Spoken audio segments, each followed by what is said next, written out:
சந்தோஷமான மேடை. இந்த மேடையில் நின்று நாங்கள் இந்த படத்தை சப்போர்ட் பண்ணுங்க அப்படின்னு நாங்கள் கேட்டோம்.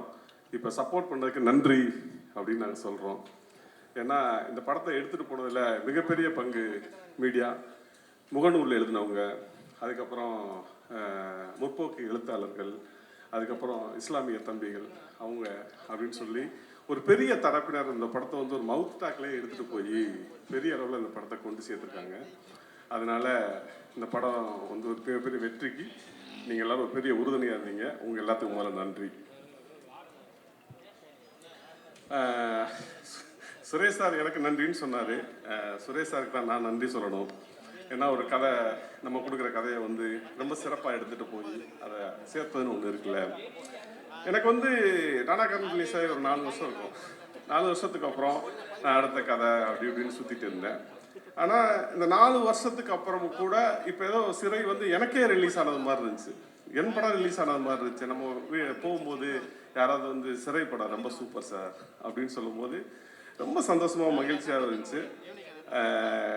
என்ன சொல்கிறது, போன மேடையில் சொன்னதான் என்னை விட சிறப்பாக சுரேஷ் சார் இந்த படத்தை எடுத்திருந்தார். அதான் இந்த படத்தை பெரிய சிறப்பு. அப்படின்னு நன்றினா எல்லாத்துக்கும் சொல்லலாம். இந்த படம் எனக்கு என்ன சுரேஷ் சாருக்கு என்ன பேர் கொடுத்துச்சோ அதே பேர் எனக்கு, விக்ரம் பிரபு சாருக்கு, ஃபிலோமினுக்கு, மாத்தேசையாக்கு அப்படின்னு சொல்லி அனிஷ்மாக்கு, தம்பி அக்ஷய்க்கு, ப்ரொடியூசருக்கு எல்லாத்துக்குமே இந்த வெற்றி சமமாக பகிர்ந்தளிக்கப்பட்டிருக்கிறதாக நான் நினைக்கிறேன். ஏன்னா எல்லாருமே இந்த படத்தோட பங்களிப்பு எல்லாத்துக்குமே அந்த பேர் சிறப்பாக வந்துச்சு. லலித் சார் வந்து ஒரு ரொம்ப நன்றி சொல்லணும். பர்சனலாகவும் சரி இதான் சரி எங்கள் மேலே பெரிய நம்பிக்கை வச்சார். அவர் வந்து இதுக்கு முன்னாலேயும் படம் பண்ணியிருக்காரு, விஜய் சாரை வச்சு படம் பண்ணியிருக்காரு. இப்பவும் பெரிய பெரிய படம் பண்ணிட்டு இருக்காரு. இந்த கதை வந்து நான் லலித் சார்கிட்ட ஒரு 40 நிமிஷம் சொல்லியிருப்பேன்னு நினைக்கிறேன். 40 நிமிஷம் அப்படி சொன்னோன்னே தமிழ் இந்த படம் நம்ம பண்ணிடலாம் அப்படின்னு சொல்லிட்டு ப்ராசஸ் ஸ்டார்ட் ஆச்சு.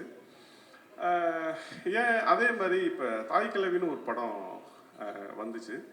வந்தப்போ அந்த கதையில் வந்து அந்த மூத்த மருமகன் நேரு கேரக்டருக்கு வந்து தம்பி அவர் சிவகுமார் வந்து எங்கிட்ட கதை சொன்னாப்புல. ஒரு 40 நிமிஷம் தான் சொன்னாப்புல.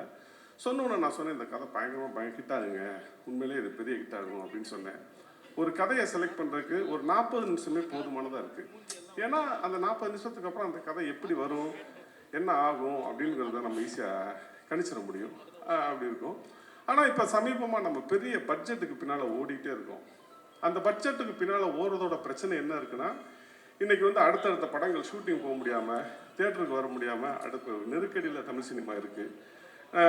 இது தமிழ் சினிமாவை இந்திய சினிமாக்கள் திரும்பி பார்த்த நேரம் போய் இப்போ நம்ம எல்லா சினிமாவையும் பார்க்குறோம். குறிப்பாக மலையாள சினிமாவை பார்த்து பிரமிக்கிறோம். ஏன்னா அங்கே உள்ள ரைட்டர்ஸ், ஸ்ட்ராங் ரைட்டர்ஸ் இருக்காங்க. இந்தியாவிலேயே அதிகமான ரைட்டர்ஸ் இருக்கிறது தமிழ்நாட்டில் தான்.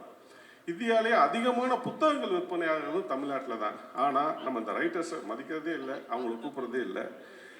தமிழ் சினிமாவுக்குள்ளே ரைட்டர்ஸோட வருகையில் நம்ம ரொம்ப ஆழ்ந்து கூப்பிடணும். அவங்கள வந்து உள்ளே கொண்டு வந்து அவங்களோட கதைகளை நிறைய வாசித்து அதை படமாக்கணும் அப்படிங்கிறது என்னோட சிறு விருப்பம்தான். என்னென்னா சினிமாங்கிறது வெறும் சினிமா இல்லை, அது லட்சக்கணக்கான மக்களோட வாழ்வியலாக இருக்குது. ஸோ நம்ம வெறுமனே டிஜிட்டலையும் ஓடிடியும் நம்பி இருக்காம தியேட்டர்கள் படமாக பண்ணணும். ஏன் நான் தாய் கிழவியை சொன்னேன்னா, சிறைக்கு அப்புறம் இன்னைக்கு மிகப்பெரிய அளவில் தேட்டரில் வந்து அந்த படத்தை தான் பெரிய கொண்டாடிட்டு இருக்காங்க மக்கள். அதுக்காக சொன்னேன். ஸோ நம்ம வந்து சினிமாக்கான படங்கள், தேட்டருக்கான படங்களை பண்ணணும்னு கேட்டுக்கிறேன். நன்றி. நன்றி சார். சினிமா